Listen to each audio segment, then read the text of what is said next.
Mėly ožiaragiai, šį astrologinę prognozę 2026 metams pagal Vedų astrologiją yra būtent jums. Na, o jeigu jūs dar nežinote, kas jūs esate, pagal Vedų astrologiją, koks ascendentas, prašau, rašykite komentare gimimo datą, laiką, vietą, kur jūs gimėte ir aš būtinai jums padėsiu tai nustatyti.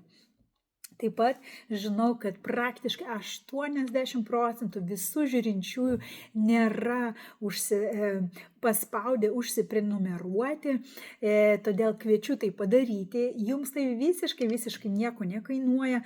Man tai didžiulė pagalba, didžiulė paskata vystytis ir toliau plėstis, todėl būčiau labai dėkinga, jeigu paspausite užsiprenumeruoti, paspausite šiam video like, kad ir kiti ožiaragiai, kurie domisi, kasgi bus, kokiasgi tendencijos laukia jų 2026, irgi surastų šį video. O aš tik primenu, kad tai yra bendroji prognozė, bendrosios tendencijos. Jeigu jūsų domina, kasgi laukia būtent jūsų, pagal jūsų dabartinį astrologinę laikotarpį, astrologinius tranzitus ir pagal jūsų planetas, gimimo planetas, būtinai parašykite man ir susitarsime dėl asmeninės konsultacijos. Na, o aš pradedu nuo jūsų Saturno tranzito, mėly ožiaragiai. Saturnas visus 2026 bus žuvų ženkle ir tai reiškia, kad jis atneš karmines pamokas būtent jūsų trečiajam būste. Tai yra santykiai su jūsų broliais arba seserimis, tai yra santykiai su jūsų kaimynais, gali įvykti pokyčiai moksluose, galbūt jūs pradėsite arba nuspręsite tęsti tam tikrus kursus arba mokymus, kas bus jums labai aktualu. Kažkam bus aktualus klausimas drąsos ir valios išbandymas. Tai bus metas, kai kažkas nuspręs veikti, daryti, ką iki šiol nedarė, kažkas pradės sportuoti, ne, ir taip grūdinti save ir savo valią. Kažkas nuspręs pagaliau parašyti tą knygą, o kažkam kils idėja dėl verslo. Todėl šis būstas tikrai jis laukia jūsų aktyvumo, jūsų iniciatyvos, nes prisiminkite, kad visi 2026 metai yra Saulės metai. Pagal Vedų numerologiją numeris 1, ne? Ir tai be abejonės yra lyderystės metai, aktyvumo metai, ne laikas gulėti ant sofos, ne laikas laukti, kol kažkas už mus padarys. Tai laikas, kai mes patys turime keltis, daryti ir rodyti kitiems tokį pavyzdį. Todėl tikrai linkiu tą ir daryti. Mėly ožiaragiai, sritis, kuri tikrai reikalaus jūsų dėmesio, kuri tikrai perės per tam tikrą transformaciją, yra jūsų 12 būstas. Tai kažkam be abejonės tai yra tam tikri ir praradimai. Tai yra tam tikros išlaidos, kurios bus patirtos per šį laikotarpį. Kažkam tai yra būtinybė pabūti vienam, iškeliauti kažkur, tai pakeliauti, galbūt aplankyti tolimus kraštus, tolimas vietas. Galbūt tos vietos bus susijusios su vienuolynais, su piligrimystė. Taip pat tai metas, kai norėsis, kaip minėjau, leisti daugiau laiko galbūt prie vandens, gamtoje, pabūti vienam arba vienai ir pagalvoti apie šį gyvenimą. Taip pat tai gali būti pagaliau atėjimas į tai, kad aš noriu praktikuoti dvasinės praktikas, kažkas pradės medituoti, kažkas užsiimti jogą. Kažkam gali būti pokytis, kad pradėsite, pavyzdžiui, matyti keistus sapnus arba būtent informacija gali ateiti per sapnus, padidėjusi intuicija gali būti. Tikrai atkreipkite į tai dėmesį.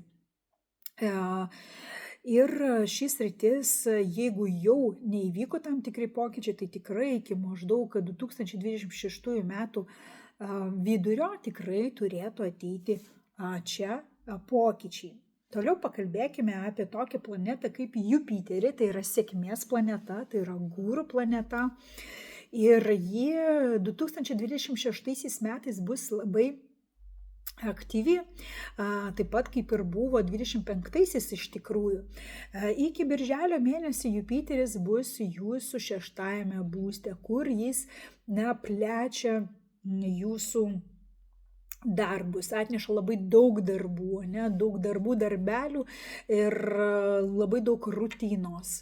Labai daug gali iškilti klausimų susijusių, sakykime, su mano režimas, mano sveikata. Tikrai gali čia atnešti tokį ir optimizmo, ir noro, pavyzdžiui, pasiimti paskolą arba leasingą, arba paimti daiktą kažkokį prabangesnį išsimokėtinai. Tiesiog primenu, kad Jupiteris yra didžiulis optimistas ir gali kažkiek tai uždėti tas rožinius akinius, todėl labai svarbu tikrai racionaliai viską apmąstyti prieš įmant tą paskolą. Jupiteris plečia čia ir jūsų darbo kolektyvą, tai tikrai gali išsiplėsti visi šitie dalykai. O paskiau jau nuo birželio jis pereina į jūsų 7-ąjį būstą ir čia plės kontaktus, verslus, jeigu jūs esate susituokę, jūsų santykiai gali pagerėti su jūsų antraja puse. Taip pat, jeigu jūs nesate susituokę, bet jau ilgą laiką susitikinėjate, toks Jupiteris gali atnešti pokytį į jūsų santykius ir pakelti tą santykį į kitą visiškai lygmenį. Pavyzdžiui, jūs galite arba susituokti, arba visiems pranešti oficialiai apie jūsų santykius. Labai gražus čia Jupiteris, o tiems, kas yra vienišiems, tikrai Jupiteris pereidamas į 7-ą būstą žada daug galimybių ir čia sutikti savo tą antrąją pusę. Ir jau spalio mėnesį trumpam Jupiteris užbėgs į jūsų 8-ąjį būstą, kur gali iš vienos pusės praplėsti jūsų galimybės susijusi su paveldėjimu, su pagalba nuo partnerių, pagalba nuo sutuoktinio pajamos gali padidėti.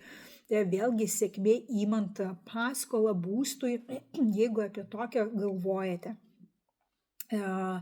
Taip pat Jupiteris čia atneša tą didesnį domėjimąsi ezoteriniu pasauliu, psichologija, numerologija, astrologija. Tikrai gali būti sėkmingi rezultatai. Ypatingai, sakyčiau, tokiu momentu, kai jis čia susijungia su Ketu, tai gali atnešti tokius lemtingus įvykius jūsų gyvenime, lemtingą atnešti mokymą arba mokytoją, arba lemtingą tą įvykį, kuris, sakykime, galite jausti, kad tai ne šiaip savo, ne karminis atsitikimas. Tai nuo spalio mėnesio gali taip atsitikti. Kalbant apie Ketų, jis visus 2026 metus bus būtent jūsų 8-ajame būste, kur visi iš tikrųjų pratęsiama yra ta sfera, susijusi, kaip minėjau, su psichologija, su gilesniais dalykais, nematomais dalykais, kur labai gali natūraliai tai viskas ateiti į jūsų gyvenimo. Kažkokios tai knygos, kažkokie tai video, kažkokie tai astrologai, kurie tiesiog jūs maitina tuom. Ir tai yra labai geras metas. Ir viskas ateina lygtais natūraliai, jums netgi labai nesistengiant.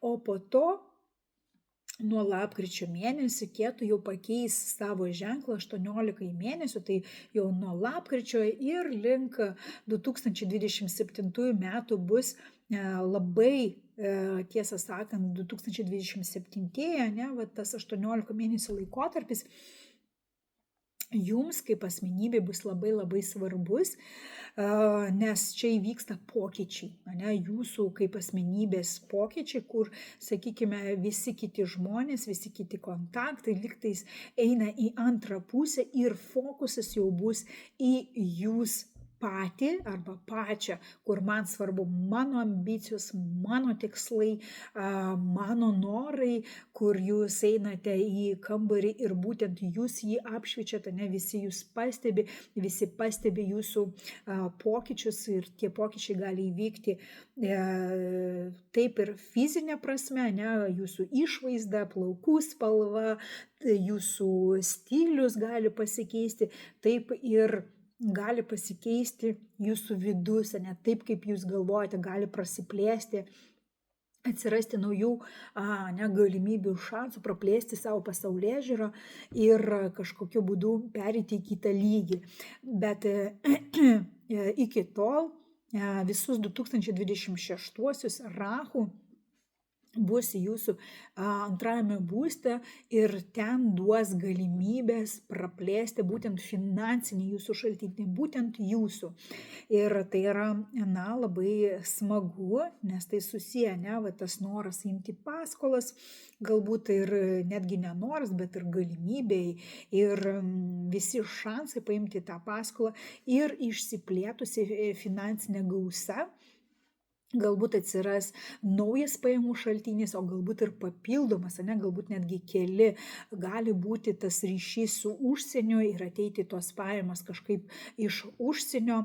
Taip pat pokyčiai ir plėtra jūsų šeimoje, kažkam tai gali padaugėti šeimos narių, kažkam tai aplamai tiesiog įvykti tie pokyčiai artimoje aplinkoje. Rahu čia tikrai atneša tokius pokyčius ir gali tokią obsesiją kartais atnešti ir iliuzijų Rahu. Tai gali būti obsesija, pavyzdžiui, su maistu, čia labai atsargiai, ir obsesija su savo savivertė, kur vėliau, kaip minėjau, gali jį iškilti ir pereiti į tai, kad mano savivertė pasikeitė ir aš visiškai pati keičiuosi. Tokie įdomus 2026 metai laukia ožiaragių. Ačiū Jums, kad buvote su manimi iki pat galo, ačiū už Jūsų patiktukus, ačiū už tai, kad prenumeruojate, o aš linkiu Jums, kad 2026 metai būtų patys geriausi metai, kad visi pokyčiai vyktų į gerą, kad Jūs evoliucionuotumėte ir būtumėte geresni ir geriausia, netgi sakyčiau, savo versiją. Linkiu Jums laimingų naujųjų metų ir iki kitų susitikimų. Ate.